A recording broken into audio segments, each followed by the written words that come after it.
नमस्कार, मैं जितेंद्र चतुर्वेदी। आप सभी से आग्रह रहेगा कि अगर आप मतांतर से नहीं जुड़े हैं तो जुड़िए, वीडियो को लाइक कीजिए और साझा करना मत भूलिए। बात संजय सिंह की करेंगे, वो इसलिए क्योंकि उनको लेकर ईडी ने बड़ा भारी और सनसनीखेज खुलासा किया है। और उसके बाद से तो अरविंद केजरीवाल हो या सरकार, सब जगह हड़कंप मच ही गया है। तब ये स्वाभाविक सवाल उठता है कि आखिर ईडी ने अब क्या धमाका कर दिया। दरअसल ईडी अब पूरी कहानी बता रही है कि विजय नायर का संजय सिंह से क्या ताल्लुक है, दिनेश अरोड़ा से क्या ताल्लुक है, दिनेश अरोड़ा और अमित अरोड़ा का संजय सिंह से क्या ताल्लुक है, किस तरह से पैसे लिए गए और कैसे पहुंचाए गए, ये तमाम किस्सा ईडी बता रही है। और उसी को सिलसिलेवार तरीके से हम आपको बताएंगे। ईडी कह रही है कि ये जो संजय सिंह है वो दिल्ली के शराब घोटाले के मुख्य साजिश करता है। ये दिनेश अरोड़ा जो आरोपी है और अमित अरोड़ा जिस पर संदेह है, इन एक्यूज्ड और जो है सस्पेक्ट, इन दोनों से जो है इनका संबंध और संपर्क रहा है। और उस मामले में जो ये न्यू एक्साइज पॉलिसी रही, उसमें जो कुछ गड़बड़ी हुई है, उसमें जो घपला घोटाला हुआ है, उसमें संजय सिंह की भूमिका रही है और उनकी भी हिस्सेदारी रही है। बात आगे बढ़ती है और कहा जाता है, ये ईडी बता रही है कि 2017 से अरोड़ा के संपर्क में हैं संजय सिंह और जो इनके सहयोगी हैं उनका भी अरोड़ा से संबंध है। अब कहानी आगे बढ़ती है कि ये जो न्यू एक्साइज पॉलिसी है इसमें किस तरीके से पैसे का लेन देन आकार लेता है। तब ईडी बताती है कि दरअसल ये जो इंडो स्पिरिट है समीर महेंद्रू वाली, जिसके लिए रात 10 बजे फोन करके लाइसेंस दिलवाया गया था, उस समीर महेंद्रू वाली इंडो स्पिरिट से 3 करोड़ रुपए लेने के लिए विजय नायर, किससे कहते हैं, दिनेश अरोड़ा से, दिनेश अरोड़ा जाते हैं और 3 करोड़ रुपए हासिल करते हैं। उस 3 करोड़ रुपए में से 1 करोड़ रुपए राउज एवेन्यू भेजा जाता है सर्वेश मिश्रा के पास। सर्वेश मिश्रा कौन है? सर्वेश मिश्रा संजय सिंह के सहयोगी हैं। और जब यह पैसा सर्वेश मिश्रा को दे दिया जाता है तब इस बाबत दिनेश अरोड़ा जो है वो फोन करके संजय सिंह को बताते हैं कि 1 करोड़ रुपया आपके यहां डिलीवर हो गया है। तब संजय सिंह क्या जवाब देते हैं कि हाँ हाँ हमें पता है, विजय नायर ने हमको फोन किया था। अब मैं थोड़ा आपको यहां रोकूंगा और फिर आगे की कहानी पर चलूंगा। अब आप देखिए कि ये जो विजय नायर हैं, ये इन विजय नायर को जब सीबीआई उठा ले जाती है तो जिन 3-4 लोगों ने प्रतिक्रिया दी थी, मीडिया से मुखातिब हुए थे, उसमें एक संजय सिंह भी थे। तब ये लगा था कि हो सकता है संजय सिंह अब चूंकि पार्टी के सहयोगी हैं तो इस वजह से उन्होंने मोर्चा संभाल लिया हो और खरी खोटी सुनाया हो। लेकिन असली रहस्य तो अब खुल रहा है कि विजय नायर के उठते ही जैसे सीबीआई उन पर शिकंजा कसती है, क्यों संजय सिंह तिलमिला उठते हैं। और अभी आप देखिए मनीष सिसोदिया ने तो सुप्रीम कोर्ट में कह दिया कि विजय नायर हमको रिपोर्ट नहीं करते थे। तब यह बड़ा संदेह हुआ था कि रिपोर्ट ही नहीं करते थे। अब पता चल रहा है कि विजय नायर किसको रिपोर्ट करते थे और विजय नायर का किससे सीधा संबंध है। और आप देखिए कि मनीष सिसोदिया ने नाम किसका लिया, सौरभ भारद्वाज और अतिशी मारलेना का लिया कि उनको रिपोर्ट करते थे। यहां मनीष सिसोदिया भी लगता है चतुराई कर गए, संजय सिंह का नाम उन्होंने नहीं लिया। क्योंकि जो ईडी की कहानी है, जो ईडी बात बता रही है, जो रहस्य खोल रही है, उसमें तो यह बात पता चल रही है कि विजय नायर और संजय सिंह का भी गहरा संबंध था। और इस संबंध की अगली कड़ी जो ईडी ने खोली है वो तो और भी सनसनीखेज है। क्या कह रही है ईडी?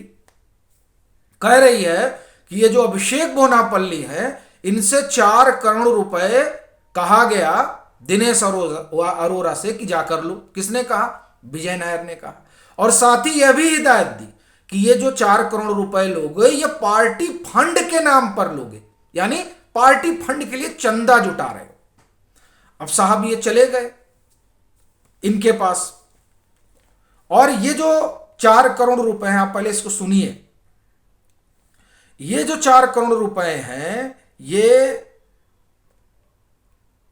हरिंदर नरूला ने उस 4 में से 2 करोड़ रुपए जो है वो हरिंदर नरूला ने दिए, जो अभिषेक बोनापल्ली का जो डिफेंस कॉलोनी में ऑफिस है, उस ऑफिस में वो एक तरह से कहें कि ऑफिस बियरर है। तो वहां से 2 करोड़ रुपए लिए गए। अब आप देखिए मजेदार बात कि उसमें से जो 1 करोड़ रुपए है, वो 1 करोड़ रुपए कहां दिया गया, फिर जाकर सर्वेश मिश्रा को दिया गया। और इस बाबत जो है विजय नायर को बताया गया कि साहब हमने 1 करोड़ रुपए दे दिए।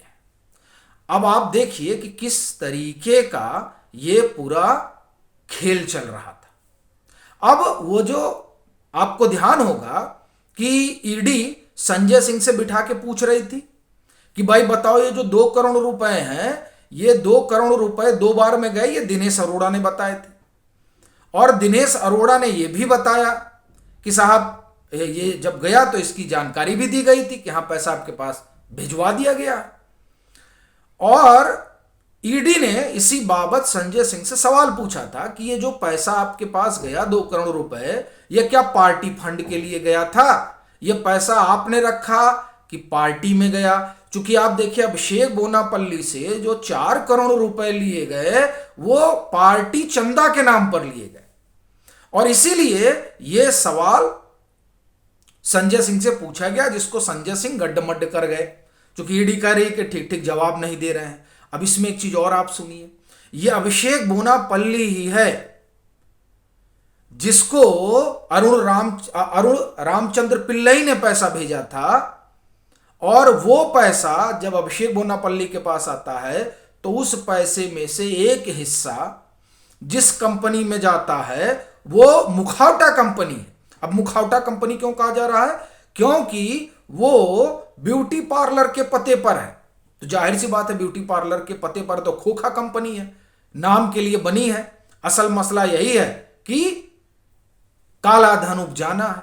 अब आप देखिए कि क्या अभिषेक बोनापल्ली के साथ मिलकर इस तरीके का खेल चल रहा था। और वैसे भी आप देखिए ये जो इंडो स्पिरिट है, इस इंडो स्पिरिट में समीर महेंद्रू की अकेले की हिस्सेदारी नहीं है। इसमें जो फ्रंटमैन है के कविता के जिनके ऊपर आरोप है, अरुण रामचंद्र पिल्लई, मटुंगा और वो शरद रेड्डी, ये 3 लोग हैं, और चौथे हैं समीर महेंद्रू। ये 4 ग्रुप है। और इसमें आपको एक बड़ी चीज देखिए कि ये जो 3 करोड़ रुपए समीर महेंद्रू से लिए गए, वो जानकारी बड़ी महत्वपूर्ण है। उस 3 करोड़ रुपए से आप देखिए कि Dinesh Arora collected 3 crore bribe from businessman Sameer Mahendru during August October 2021 on the direction of former of communication incharge Vijay Nair, since he facilitated the granting of Pernod Ricard wholesale business to Mahindra entity। यारी जो ये पर्नोरिको है, पर्नोरिको को इंडो स्पिरिट में घुसने का मौका तब मिला जब 3 करोड़ रुपए मिल गए। अब देखिए इसका मतलब ये हुआ कि अब ये 3 करोड़ रुपए आए किसने दिए, ये भी अपने आप में एक रहस्य है। समीर महेंद्रू ने दिए कि पर्नोरिको ने दिए, ताकि हमको व्यापार करने दिया जाए। अब देखिए कि ये क्या खेल चल रहा है। और फिर आप देखिए 3 करोड़ में से 1 crore has taken by Arora staff from the Indo Spirit office was handed over to Sarvesh Mishra at North Avenue. तो ये जो पूरी कहानी है वो ये बता रही है कि किस तरीके से पैसा गया। तो संजय सिंह ने तो याचिका वगैरह लगा रखी है, सुप्रीम कोर्ट में दिल्ली हाई कोर्ट के ऑर्डर को चैलेंज दे रखा है, राउज एवेन्यू कोर्ट में अपनी बेल पिटीशन डाल रखी है। और ऐसी परिस्थिति में ये जो खुलासा है, उस खुलासे के बाद संजय सिंह का क्या होगा, अरविंद केजरीवाल का क्या होगा, ये सबसे बड़ा सवाल है। आपकी क्या राय है जरूर साझा करिएगा। फिर कहूंगा मतांतर को खूब आप लाइक करिए और खूब शेयर करिए, और मतांतर परिवार बढ़े इसमें अपना योगदान दीजिए।